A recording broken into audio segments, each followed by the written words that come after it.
Welcome back to the Emporium. We are getting quite close to the end.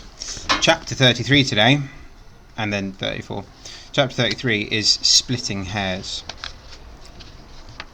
The magpie landed on Daniel's shoulder, slapping him on the side of the face with a piece of black card in its beak.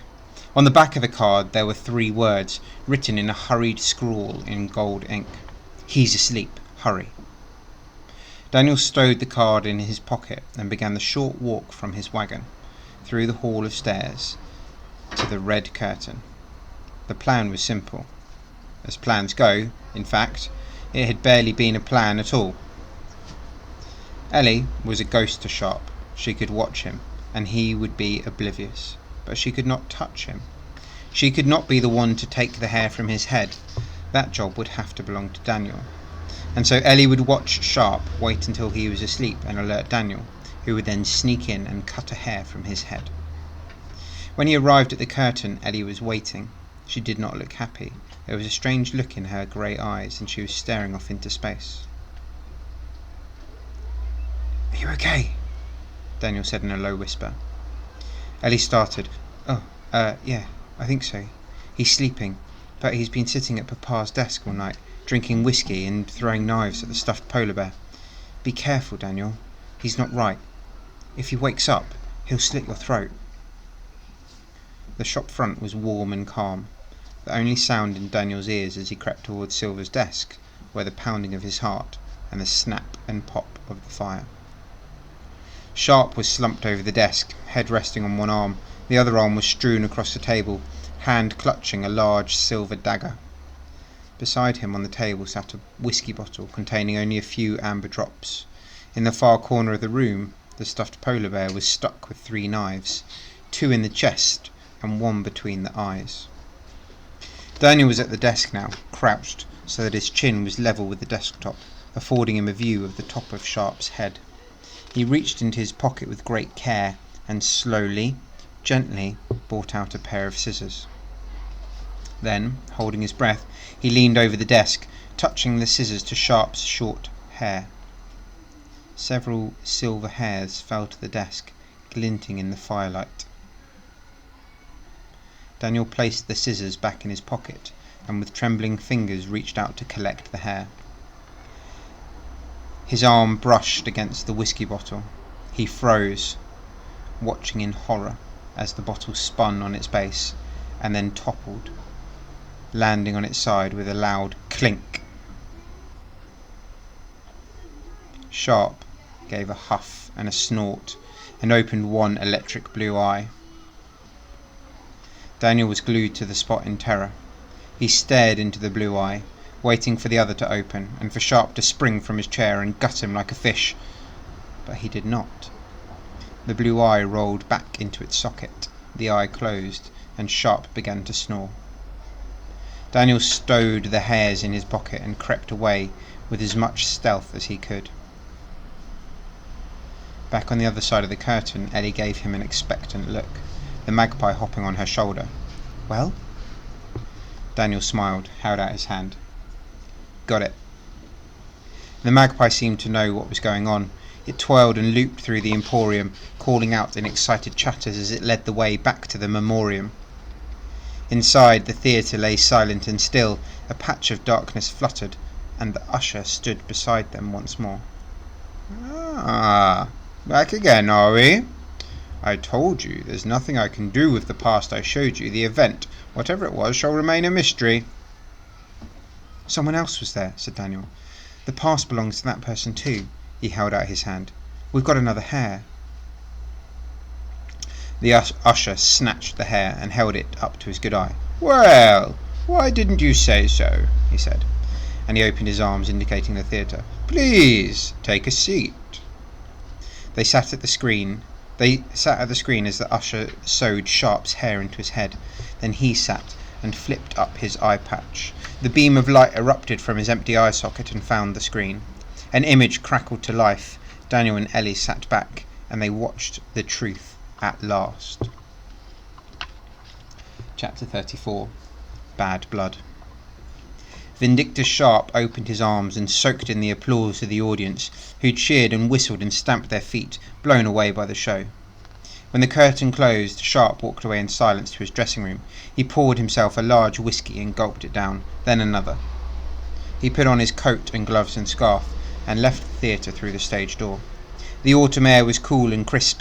His breath danced around him as he walked the short distance to the grand house that he called home, whenever he happened to be in Edinburgh, which was not very often these days. No one met him at the door upon his arrival. He preferred to keep no staff. He removed his coat and walked up 2 flights of stairs to his office. A half-empty bottle of whisky sat at his desk beside a crystal glass. He poured a drink and sat at his desk. Then he reached into his pocket and brought out a book with a battered leather cover, placing it with care on the desk. He lit a desk lamp, stretched his fingers and began to read through the pages, his eyes taking in every detail. "It will never work for you as it does for me." Sharp knew the words. He did not look up from the Book of Wonders. "Lucian, would you like a drink?" Lucian Silver stood at the entrance to the room, grey eyes fixed upon his book. "You used Michelle, your own daughter, to get to me, to get the book." This time Sharp's eyes left the pages. "Yes," he said. Silver stepped further into the room. "Why? Why steal the book? You know it will never work properly for you unless I give it up, or you challenge me and defeat me for it, and I will never give it up. There's too much of my soul in those pages. The book is as much a part of me as my heart. I live inside it." Sharp let the question hang in the air. He bit his lip, and his big hands trembled with anger. Silver smiled as realization dawned. "You stole the book because you wanted to copy it. That's it, isn't it? You want one for yourself, but you can't understand how it works. The book is beyond your talents, and it's eating you up. Ha! The great Vindictus Sharp, reduced to imitation." He stepped forward again, so that he was now directly opposite the desk. "So, where is it? Where is your version of the Book of Wonders? Weren't you able to create one?" Sharp stared at him with dangerous blue eyes, his lip curled into a sneer. "I have no time for such games." Silver held out a hand. "Give me the book, and you'll never hear from me again." Sharp snapped the book shut and rested a hand on its cover. "Get out." Silver leaned on the desk, his face close to Sharp's. "I am not leaving without my book. I have no wish to harm you, despite the fact that nobody could blame me if I did." Sharp did not answer. The book trembled beneath his fingers. He lifted his hand and it flew off the desk into the waiting grasp of Silver. "Thank you," said Silver. "You will not see me again. Goodbye, and good luck." He had reached the door when Sharp spoke. "I challenge you." Silver stopped. He hung his head. "Do not do this, Vindictus." "I challenge you," repeated Sharp. "No funny business, no messing around. A duel to the finish, the way things should be settled, until either one of us either submits or is killed in the process. If I win, the book belongs to me." A pause. "And if you lose?" said Silver. Sharp shrugged his great shoulders. "I will leave that up to you," he said. "It will not happen in any case." Silver thought for a moment. "Years ago, at Birdie's funeral, you never answered when I questioned you about why you never age. I was right, wasn't I? You steal years from other people, take away chunks of time from their lives. You eat their tomorrows." Sharp nodded. "There are branches of magic that require sacrifice." "And it is wrong," said Silver. "It's delayed murder. If I win, you will stop."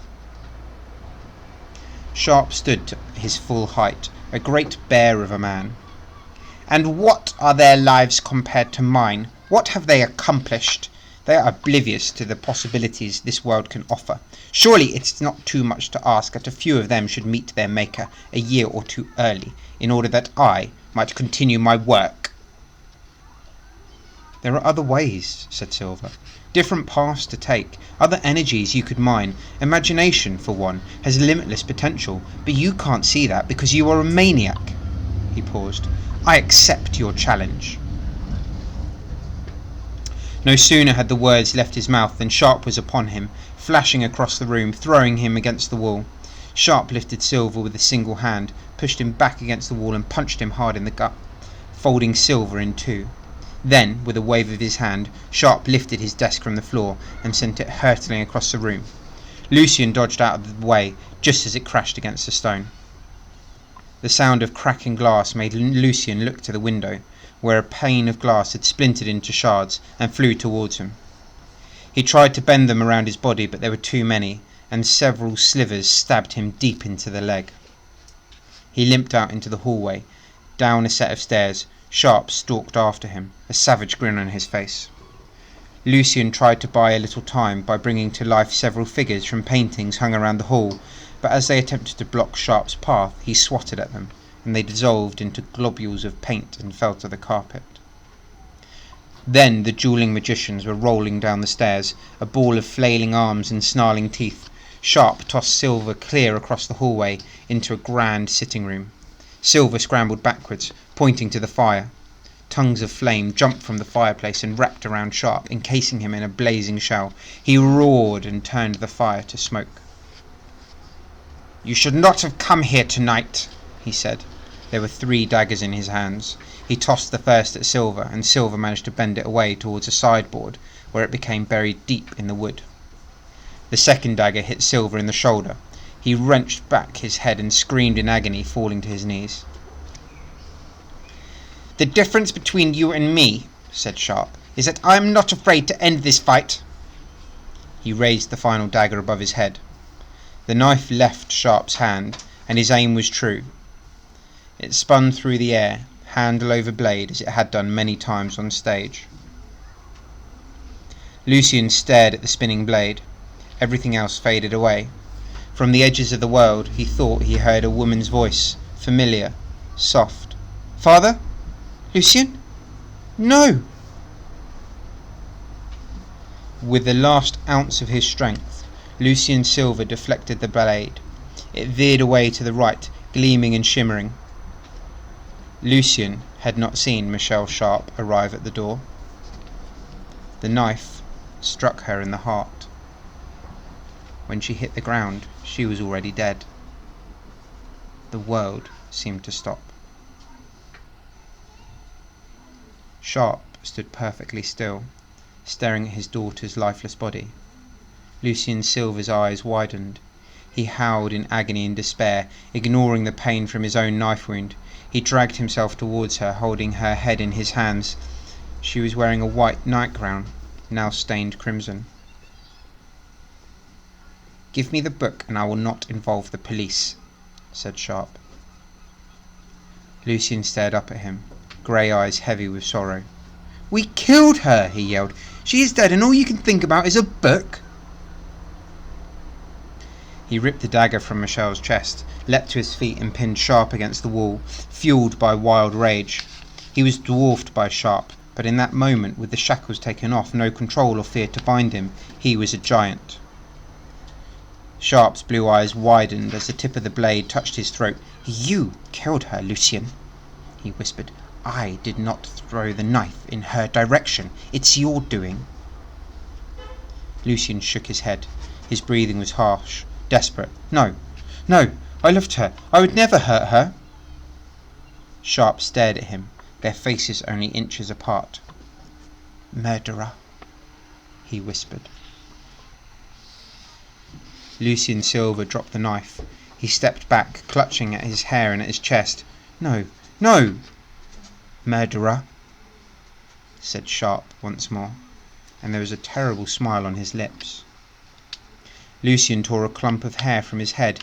He felt the Book of Wonders in the pocket of his coat. He turned and glanced once more at Michelle's body, and then he was gone. "This is not finished!" screamed Sharp into the night. "The duel is not finished! I will find you wherever you go, and I will kill you and take the book." Calmly, coolly, he stepped over his daughter's body, opened a wooden cabinet, and poured himself a whisky from a crystal decanter. Then he left the room, leaving Michelle to stare sightlessly into the roaring fire.